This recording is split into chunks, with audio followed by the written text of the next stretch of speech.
ndio hivi maana kwa sababu bora wewe tukutoe. Nikaenda sawa, nitoeni. Tumekuja alivyoondoka Senzo, ndugu zangu, Simba Day ya kwanza nisione nimeshuka na helikopta. Ndugu zangu, nilikuwa na maumivu mabaya sana.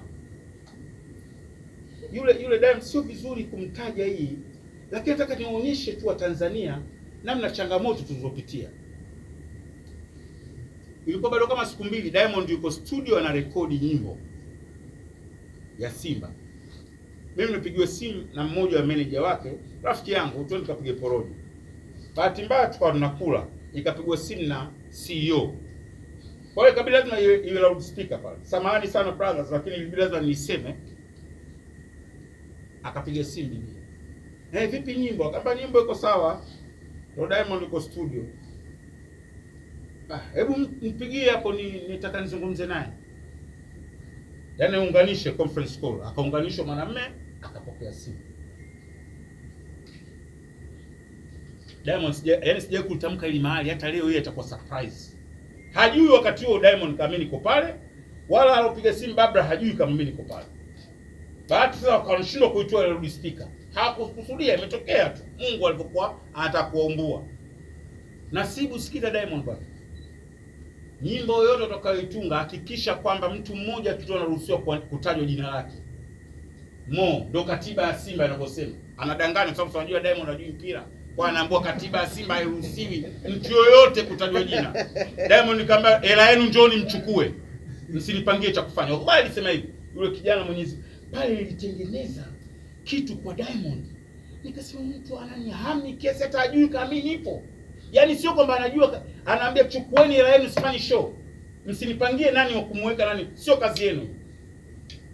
Hatukuongelea mpaka leo, ndo nalitaja leo hili. Hebu imagine watu washafikia roho mbaya ya hadi kuzuia jina langu kutajwa kwenye nyimbo ya Nasibu. Nasibu nimemshawishi Ulaya kutwa Nasibu na wakauje Simba Day. Anaambia bwana nitawagawa washabiki. Nasibu unataka mpira. Hataki. Nitawagawa washabiki ambao ugawe nini wewe, mbona nani PDD anapenda Arsenal? Mbona huyu anapenda hiki? Nikamjaza mpaka sasa anapenda mpira. Na mpaka leo hajui chochote kuhusu mpira. Juzi ananiuliza mbona ule kichue achezi, nikaona la. Nikaona la, haula. Akaniita ofisini. Wakati huo bado hatuna ofisi rasmi, anatumia boardroom ya ofisi ya mwenyekiti wa Mohamed Enterprises. Senzo akanambia bwana, mimi nimeambiwa moja kazi yangu ya kwanza hapa ni kukuondoa wewe ofisini. Watu wameniita, walionifanyia interview nikufukuze. Kwa nini? Nikamwambia nikufukuze tu, hakuna sababu yote, yani nisifanye kazi na wewe. Niambia ustadi sababu. Lakini mimi nimewakatalia. Na sababu za kuwakatalia ni hizi mbili. Sijafanya naye kazi, simjui tatizo lake na hamjaniambia tatizo lake. Lakini la pili, huyu mbona mimi wakati niko South Africa ndio mtu pekee ukiacha wachezaji niliokuwa namjua Simba, ndio nilikuwa namsoma mitandaoni.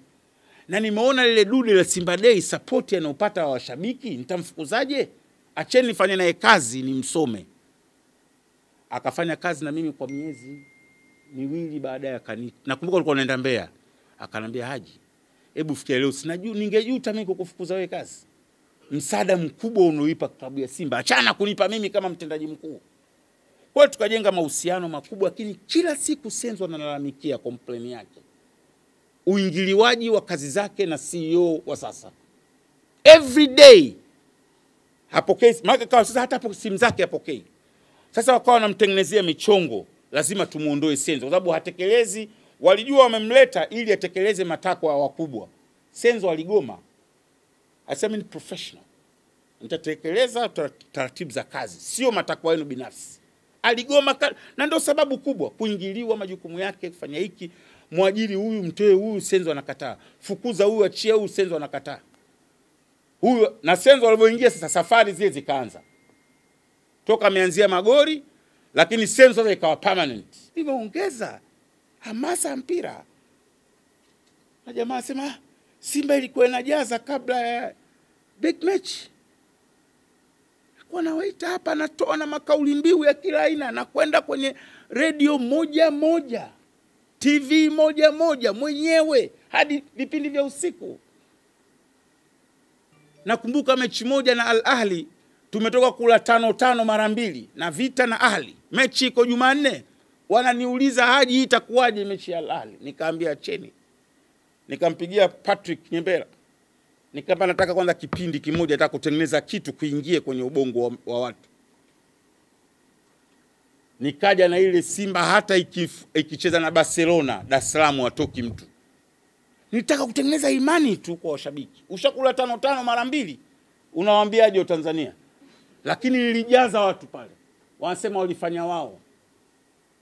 Wallahi alazim. Niongeni lakini haki zangu nipeni. Hakukuwa na namna. Uko nyuma Simba ilikuwa inajaza mechi za Champions League. Haipo.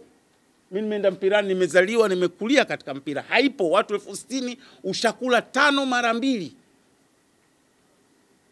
Mechi moja na Nkana the Devils nilifanya press pale Msimbazi. Nyinyi ni mashahidi ndugu zangu. Ilikuwa ni balaa. Nakuja na duo dai ni balaa. Najitoa kama wazimu hivi. Leta hamasa, nashukuru.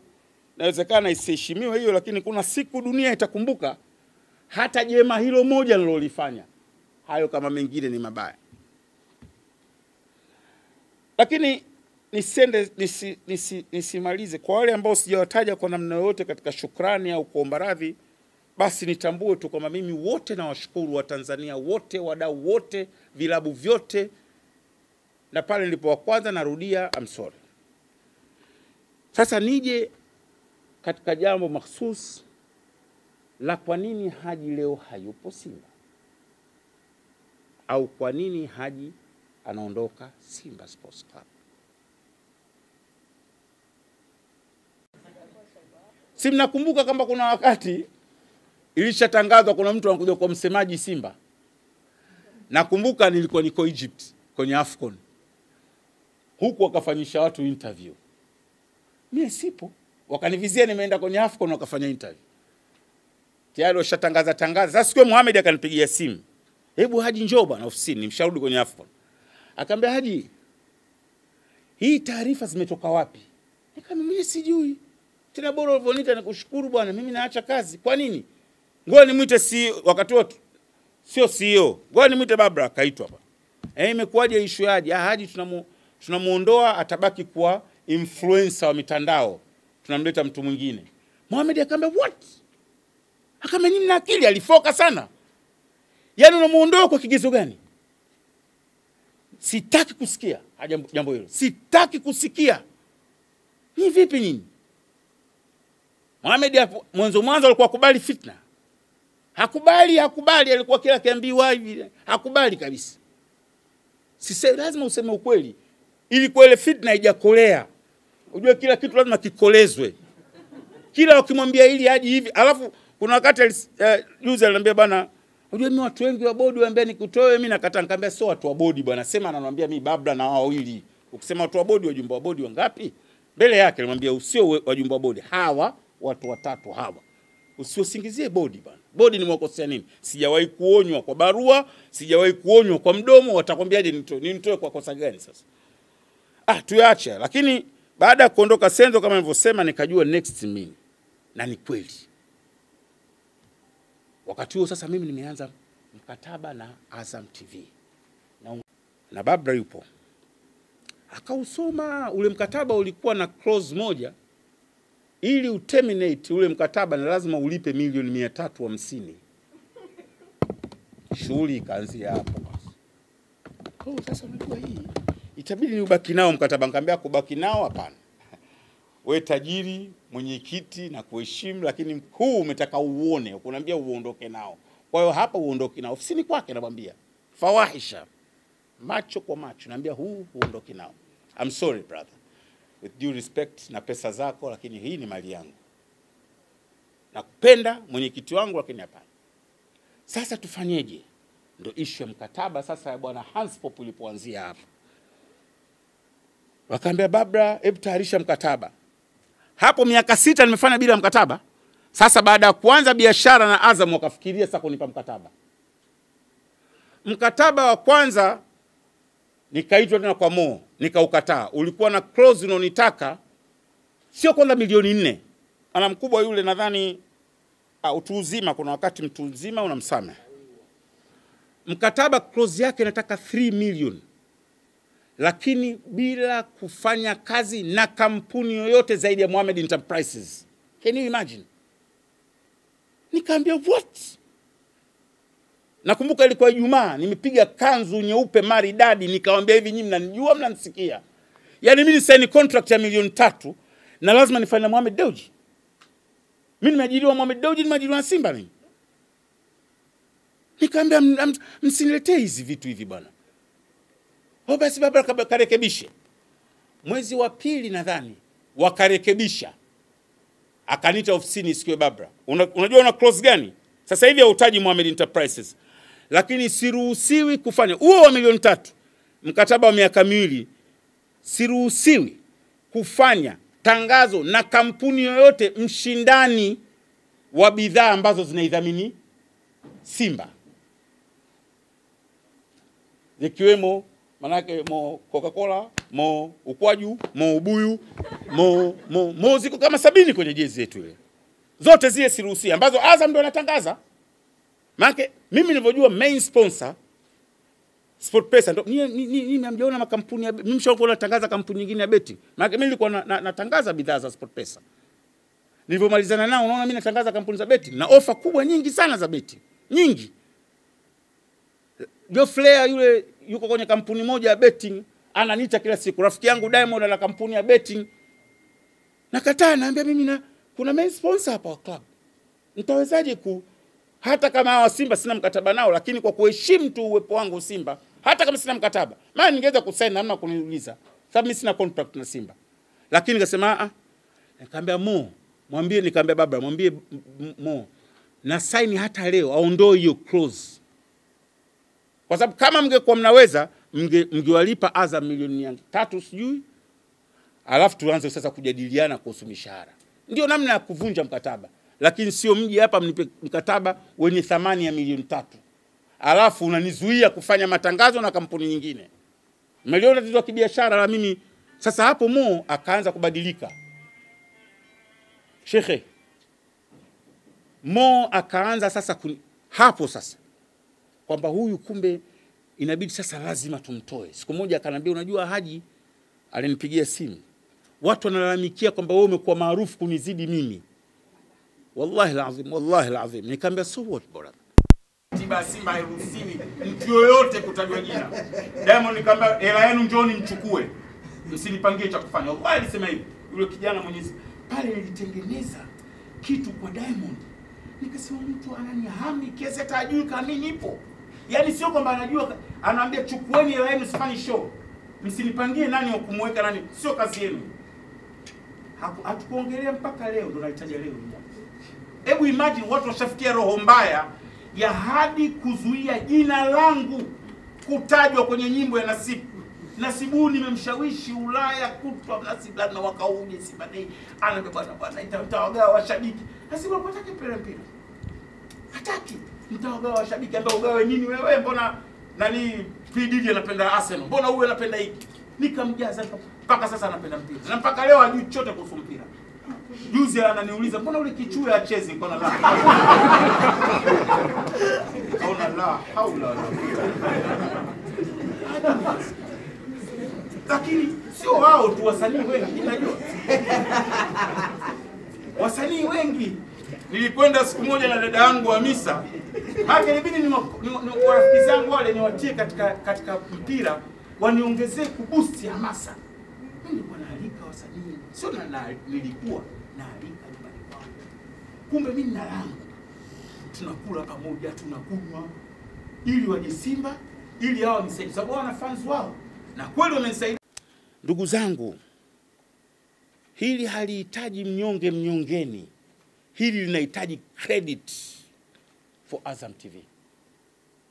Hatupo hapa kama bila Azam TV, I swear. Leo mpira umechangamka ligi ya Tanzania kwa sababu ya Azam TV. Nilirudia wakati nipo Simba na nalisema nikiwa sipo Simba.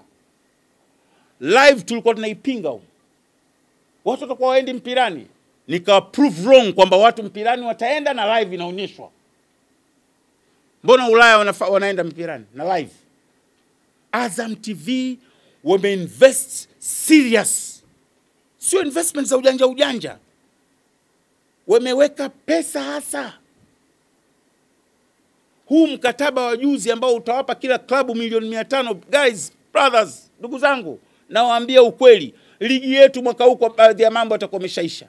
Milioni 500 klabu ya kutoka mkoani ndogo inapanda ligi kuu. Azam. Sasa nilivyoanza biashara na Azam, kwanza kabla mimi ujue jamani, mnaweza mkaniona Haji mtata, lakini mimi muungwana katika eneo fulani, mimi ni muungwana. Azam walinipa ofa ya kutangaza bidhaa zao. Nikasema mimi nafanya kazi Simba, ingawa kule sina mkataba, lakini kiungwana bora nimwambie Mohamed kwamba bwana mimi nataka kufanya kazi na Azam. Are you ready? Nifanye kazi ya kutangaza kwa sababu wewe ni mshindani wako wa kibiashara. Akaambia haiwezekani. Babra akaitwa Babra. Nasafiri leo, nakumbuka kwenda Abu Dhabi. Make sure ndani ya wiki unampa contract Haji Manara awe balozi wa bidhaa zetu. Ndugu zangu, miezi 6. Babra akinipokelea simu, nitakupigia, I'll call you back. Miezi 6. Siku moja mama yangu aliniambia ajue chizi. Yaani offer hii hapa mzigo mkubwa. Kwanza hata kuwauliza ulikuwa huna haja. Wewe kama una mkataba nao? Wewe chizi. Nikaamba mama, naogopa kusiwe na jambo lolote conflict of interest. Na nikawa nawaambia viongozi wa Simba, baadhi ya wajumbe wa bodi, Senzo, CEO Senzo, hawa watu wanataka nini hawa? Nikaona nini bwana? Kachukua kalamu na karatasi, kataba ule, nikamwambia nipeni. Nikaanza kuona nikiposti maji ya uhai, bwana mkubwa naye anaweka kunywa maji ya masafi.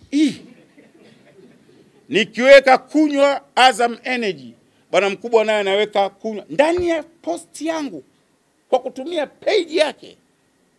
Siku moja nikamtolea uvivu, nikamwambia sikiza bwana, nyinyi mwapa offer nyinyi ya kwanza mmeshindwa. Nini unanifanyia fujo? Si umeshindwa, hao wenzio wametoa mzigo. Hao wameweka hela, na hela ndefu. Sio hela ya kitoto, hela waloweka hawa ndefu. Mimi nataka kuona huo mkataba wako, nione mimi nataka kuubiti. Kwa uongo. Kweli mimi na kibanda changu Kigamboni, kwa huo mara kwa mara nakijenga kule na kwenda Kigamboni. Wakwe zangu wanakaa Kigamboni. Yaani mimi kwenda Kigamboni siku hizi ni kama vile sheko na msikitini. Sasa wakwe zangu wako kule. Na mji wangu na utengeneza. Kwa hiyo haikuwa kwamba ilikuwa ni tarehe 7 mara ya mwisho. Lakini nikaanza hata kama ningekuwa kweli nimeonekana posta hiyo siku, nini nani kawapa rights hizo? Sasa yule afande pale akastuka kwa maana hii sijui watafanyaje, na sio mimi, wanaodukua watu wengi. Mimi naona simu nyingi pa serikali, naomba nilinde. Mimi jamani lofa, si nikatoka hapa yakanikuta kunikuta. Mimi na usema ukweli ulio dhahiri. Haki za kumdukua mtu nani katoa? Babra for mwaka mmoja alokaa, kaondoka Hashimbaga, kaambiwa kaduku. Kwanza yule Senzo aliambiwa na hujumu, akaja Hashimbaga. Tulifika wafanyakazi kama 15 hivi au 16 wakati wa Senzo na Magori. Nadhani 9 ama 10, mimi nadhani mtu wa 10. Babra akatuondoa wote.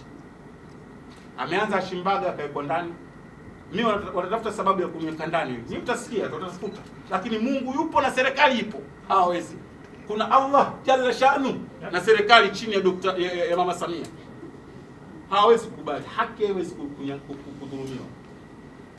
Nimetoka pale, akafukuzwa Hashimbaga, kwa ndani, kaambiwa ameiba mafaili. Akaja kijana mmoja anaitwa Jacob, mnamfahamu, alikuwa msaidizi wangu kwenye press zangu. Huyu nilifanya naye kazi kwa muda mrefu, baadaye Senzo akampa mkataba. Hata hebu fikia hata waliokuja baada yangu personal assistant wangu, bodi iliridhia kwa mkataba, lakini sio Haji Manara. Atakuwa mkubwa kuliko Simba. Jacob alifika nani akaambwa naye na ujumbe, yalla. Yule Chiko na manager wakafukuzwa. Chiko akarudishwa baadaye. Manager baada ya kuona huyu atatudai hela nyingi, huyu mjanja huyu. Huyu mjanja tumemfukuza, wakamrudisha. Wanne hapo. George, director wa marketing. Mtu anayejua kazi yake. Alikuwa akileta makampuni ya biashara pale Simba hawataki. Yadhamini Simba hawataki. Wakamsingizia eti kamtukana mwenyekiti. Kafukuzwa. 5. Babla huyo, mtu wangapi? 5.